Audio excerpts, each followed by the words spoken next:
উত্তরবঙ্গ বিশ্ববিদ্যালয়ের আন্ডারে যে সমস্ত ছাত্রছাত্রীরা রয়েছে সায়ন টিউশন সেন্টারের পক্ষ থেকে পরীক্ষার শুভেচ্ছা বার্তা জ্ঞাপন করছি। আমরা প্রতি বছরের মতো পরীক্ষার আগে সুপারফাস্ট সাজেশন নিয়ে আমরা হাজির হই। আমরা এবারেও ফোর্থ সেমিস্টার সেকেন্ড সেমিস্টারের লাস্ট মিনিট সুপারফাস্ট সাজেশন নিয়ে উপস্থিত হয়েছি। ইতিমধ্যে আমাদের বিভিন্ন সাবজেক্টের লাস্ট মিনিট সাজেশন ইউটিউবে আপলোড হয়েছে। এখন যে বিষয়টি তোমাদের সামনে প্রেজেন্টেশন করছি তা হলো fourth semester major Bangla 8 paper. Fourth semester major Bangla 8 paper থেকে তোমাদের কি কি পড়তে হবে লাস্ট মিনিট সাজেশন। তোমরা জানো বাংলা সাবজেক্টে কোশ্চেন প্যাটার্নটা একটু অন্য ধরনের। 12 নম্বরের প্রশ্ন থাকে, 6 নম্বরের প্রশ্ন থাকে, 3 নম্বরের প্রশ্ন থাকে এবং 2 নম্বরের প্রশ্ন থাকে। 12 নম্বরে তোমাদের দুটো প্রশ্ন পরীক্ষায় অ্যাটেন্ড করতে হবে, 4খানা প্রশ্ন থাকবে তোমাদের পরীক্ষায়। আমরা সিলেবাস ঘেটে ঘেটে কিছু সাজেশন করেছি। অনেক বড় সিলেবাস, কিছু কোশ্চেন তোমাদের বেশি পড়তে হবে, কিছু করার নেই। তবে তোমাদের যে কাব্যগুলো রয়েছে, বীরাঙ্গনা কাব্য রয়েছে, তারপর তোমার সোনার তরী কাব্য রয়েছে। বীরাঙ্গনা কাব্যটা পরীক্ষার জন্য খুব ইম্পর্টেন্ট। বীরাঙ্গনা কাব্যের যে চরিত্রগুলো রয়েছে, চরিত্রগুলো থেকে একটা প্রশ্ন আসতে পারে। তবে চরিত্রের মধ্যে তোমরা জানো তোমাদের সিলেবাসে মাত্র 4খানা পত্র রয়েছে। 11টি পত্রের মধ্যে তোমাদের সিলেবাসের অন্তর্ভুক্ত 4টি পত্র।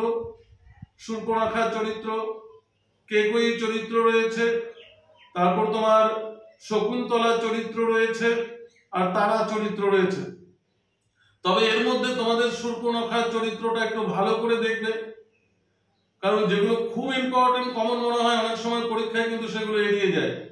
তবে বীরাঙ্গনা কাব্যটি আমরা জানি মাইকেল মধুসূদনের একমাত্র পত্র কাব্য হলো বীরাঙ্গনা। তাই বীরাঙ্গনা কাব্যটি পত্র কাব্য হিসেবে কতটুকু সার্থক তা আলোচনা করো। ভেরি ভেরি ইম্পর্টেন্ট কোশ্চেন 12 নম্বরের জন্য। এছাড়া তোমরা দেখবে বীরাঙ্গনা কাব্যের নামকরণের সার্থকতা। এবারে আসি তোমরা সোনার তরী কাব্য থেকে কি কি প্রশ্ন করতে পারো। সোনার তরী কাব্যের নামকরণ দেখতে পারো। সোনার তরী কাব্যে যে মত্তপ্রীতি রয়েছে সেটা একবার দেখে যেতে পারো। এছাড়াও তোমাদের বিভিন্ন আধুনিক কবিতা রয়েছে। তবে আধুনিক কবিতাগুলির মধ্যে বনলতা সেন, জীবনানন্দ দাশের, তারপর হচ্ছে তোমার মাইকেল মধুসূদন দত্তের বঙ্গভাষা কবিতা, যতীন্দ্রনাথ সেনগুপ্তের মানুষ কবিতা, তারপর রয়েছে চম্পা কবিতা।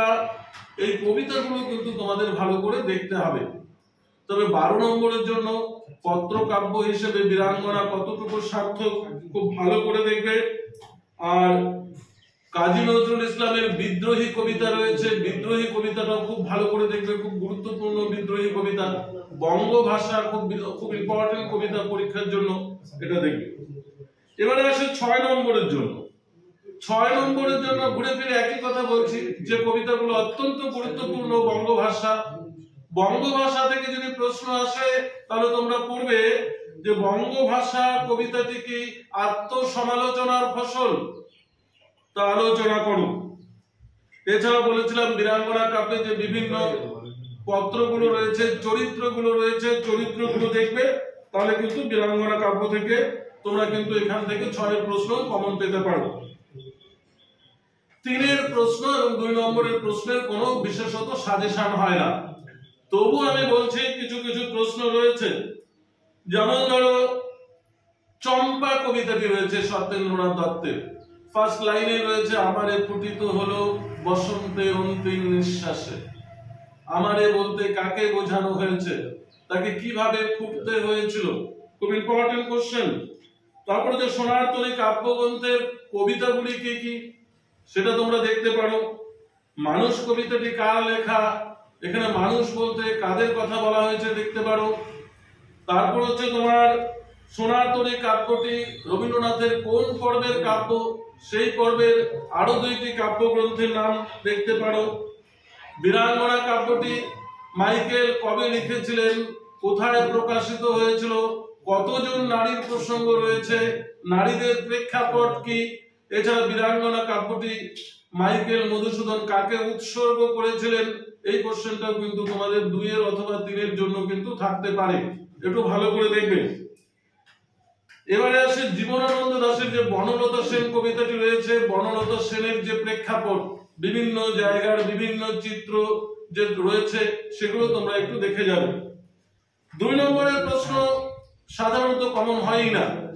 প্রত্যেকটা সিলেবাস যদি তোমরা পুঙ্খানুপুঙ্খভাবে দেখো তাহলে কিন্তু 2 নম্বরের কোশ্চেন ওখান থেকে কমন পাবে। আমি কবিতাগুলো শুধু বলে দিচ্ছি, তোমরা কোন কোন কবিতাগুলো ভালো করে দেখবে। সুখ কবিতা ভালো করে দেখবে, চম্পা ভালো করে দেখবে, মানুষ কবিতাটি ভালো করে দেখবে, তারপরে বীরাঙ্গনা থেকে সোমের প্রতি তারা, সেটা ভালো করে একটু দেখবে, শকুন্তলা দেখবে, বৈষ্ণব কবিতা দেখবে, নিরুদ্দেশ যাত্রা দেখবে। এই প্রশ্নগুলো দেখলে আশা করি তোমাদের 2 নম্বরের প্রশ্ন এখান থেকেই থাকবে, কারণ 2 নম্বরের প্রশ্ন ওইভাবে ধারাবাহিকভাবে কোনো সাজেশন হয় না, পুরো সিলেবাসটা তোমাদের আত্মস্থ করতে হবে। ভিডিওটি যদি ভালো লাগে অবশ্যই লাইক ও শেয়ার করবে, বন্ধুদের মধ্যে ছড়িয়ে দেবে। ধন্যবাদ।